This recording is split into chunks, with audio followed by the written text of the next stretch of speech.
government's approval to divest Air India is welcome.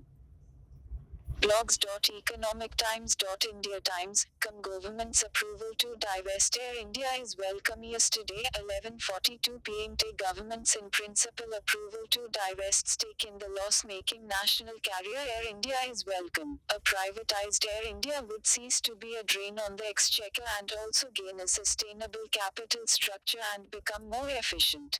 But will any Sunny investor buy a stake in the company that is laden with debt even if 100% equity is handed over for, say, Rs1? Air India's total debt is over Rs 52,000 crore, and the annual interest outgo is about Rs 4,500 crore. The best way is to let potential investors bid for Air India and select the bidder who is willing to take on the largest amount of debt. The government's payout should be the lowest. Reportedly, Air India's physical assets are valued at around Rs 25,000 minus 30,000 crore. It also owns other assets such as slots in key airports around the world and bilaterally negotiated rights to carry passengers to and from key markets. An investor who takes over the airline would have to generate profits on a scale that would make the deal worthwhile. The load of debt that can be serviced would depend on how efficiently the investor expects to run the business. The government should divest the airline to the bidder who has the entrepreneurial ability to service the largest amount of debt. The group of ministers to look at issues such as how to tackle the portion of Air India's unsustainable debt and eligibility criteria for bidders, besides hiving of assets to a shell company and divestment of the airline's profit-making subsidiaries, must take quick decisions. Ideally, strategic investors who understand the airline business should be allowed to bid to take firm control of Air India. Bidding in an auction that is open to any investor qualified under the law to bid would reveal both the best price and the right buyer. The point is to move fast. Comments. Visit website. For quiet diplomacy on the China border.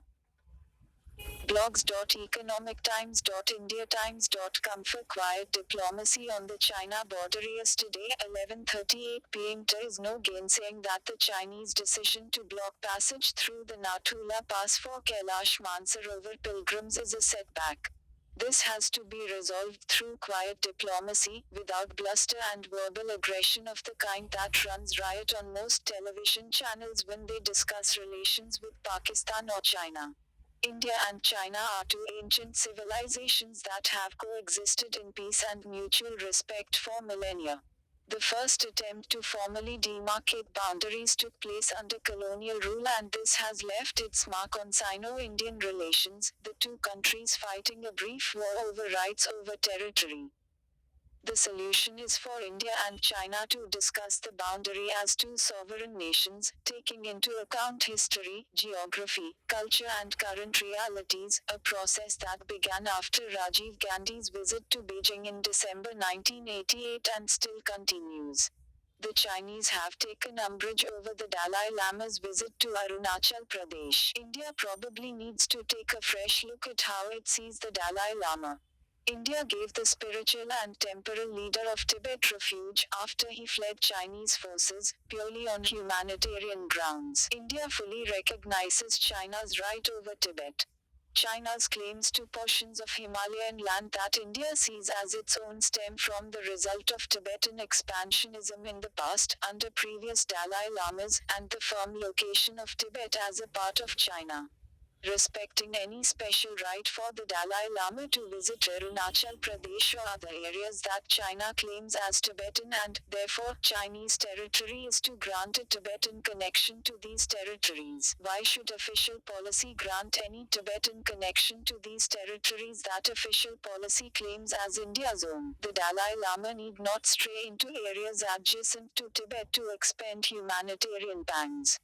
It is not in anyone's interest for a minor wrangle between India and China to develop into a major row in which other major powers feel obliged to weigh in. The political leadership and India's diplomatic cadre must follow through on this logic.